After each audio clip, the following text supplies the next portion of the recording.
Hi, this is Dr. Love, the girls and chiropractor. Y'all know me. Give you songs like Kiss Me Tomorrow for a million years. Can't stop me from loving you. Give you songs like I Know, Jaja standing by my side. You know the whole thing I heard the people. You know, some love all around. All right, Dr. Love. So tell us, when did you get started in the music business? I'd say about, since 1994. Except, it's to sing in church, stuff like that in choir, most of us do. But I really started out like since 94 in the music business. You started out as a singer or a musician. Did you play any instruments or do any production? Well, actually, I started out as a disc jockey. You know, my name before Doctor was Love Doctor. That was my name because I was a disc jockey. You know, do like wedding and regular party and stuff.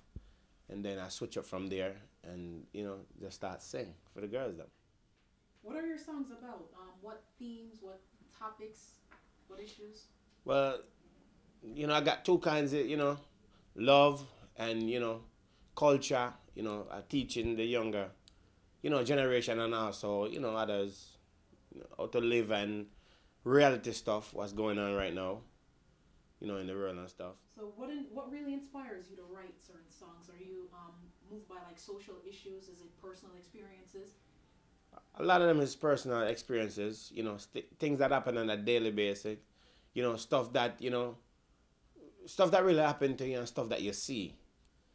So I write about stuff and I sing about stuff that I see and happen around my surrounded. So what is the writing process like? Do you normally prefer to have like a rhythm in advance, or do you just formulate your lyrics first and then you apply a rhythm after? Or Well, most of the time I always find myself with rhythm. I may get rhythm from different places and stuff, and I will either be driving or either in the house or in the studio, and I just been either freestyling or or I may just driving and there's no rhythm, but the lyrics just come on. I always have myself a recorder that I could record stuff. And anytime something come to me and so when I start singing the note, I record it. That mean I won't forget, and then I'll go back to it later and write it out. Or sometimes I just end up freestyle. It just come to me natural. okay, who are some of your musical influences?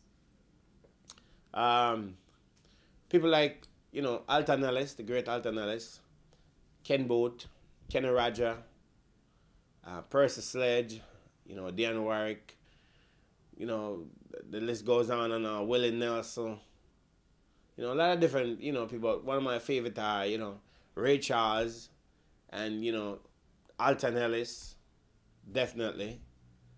Okay, you want to sing us a sample of your favorite Alton song, or any one of those musical influences? Um, so Alton Ellis, Alton Ellis, I'm one of my favorite singers and so forth. And, say I'm still in love with you, girl. Oh baby, I'm still in love. I'm still in love with you. Songs like that. And, list goes on and on and on. How do you describe your music to people? Do you classify yourself as a reggae, or do you do a little bit of dancehall? Since both genres kind of split now, even though we know they evolve from each Right. other. How do you classify yourself? Well, I classify myself as, I try to reach right across the board, You know, I'm most of a culture person.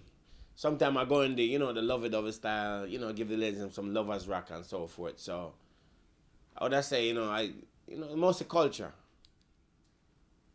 What are your immediate career goals? Um, my goals are to, do a lot of songs for sure that make sense and that can teach, others.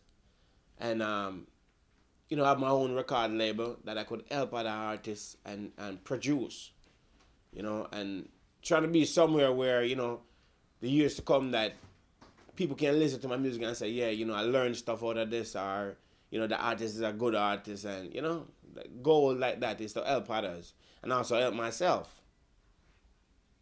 And I, try, get the message across to the people.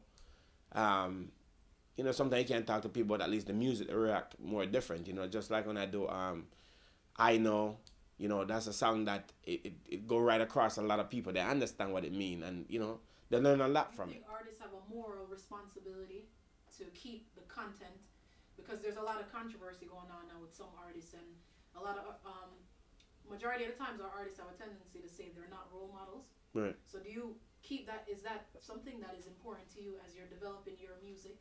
You think and say, okay, this is the audience. This can potentially reach kids. Do you take all of that into mind when you're creating your music? Yeah, because everything when you look at it, it's a business. But when we're looking, you know, the other one is, you know, a lot of stuff is you have to know that you do a song, it is not all about the money, but it much can teach somebody something that they can learn from. That means the years to come that any kid could listen to any one of my song them. Because when I sing a song, I'm singing a song for a lot of different reasons. Yes, we all need money, but on the other hand, I'm trying to get the message across to them that they could learn from it. They could say, yeah, you know, I pick out a note out of this. They could use it in school, different stuff, and it helped them a lot. Life is good. What are your long-term goals? My long-term goals is not just be an artist today, but be an artist to the years to come. And as I said before, you know, like, you know, my long-term goals is, you know, of course, yeah, have money, you know, stay married, and, you know, try and live a clean and a healthy life. And in order to live a clean and healthy life, you know, the music play a high role in our life. So we have to look into it and say that, well, music, you know, we have to know to get the message across and take it as a part of our life, but not just something just make money or for girls to just dance and, you know, stuff like that. So I'm on a different page where the music concerned. Labels right now? Well, right now, I'm pretty much, you know, working with different labels and stuff, but I'm not really, I wouldn't say sign to a label because, you know, a lot of label would, you know, come and give you a deal and stuff, but at the end of the day is what is it really gonna do for you? So, you know, I'm working with Greensleeve and I'm working with Fresh Rose and, you know, other stuff, so I'm not really 100% committed to something at this time. Okay. In terms of representation though, managements and booking agents, is that the same scenario? You're still undecided pertaining to that, or do you have a designated booking agent right now? No, I have a designated, you know, E2 record, you know, Ed Robinson. You know, they do, you know, take care of the bookings and stuff like that. And I also do some stuff myself, you know, because as I said, I'm trying to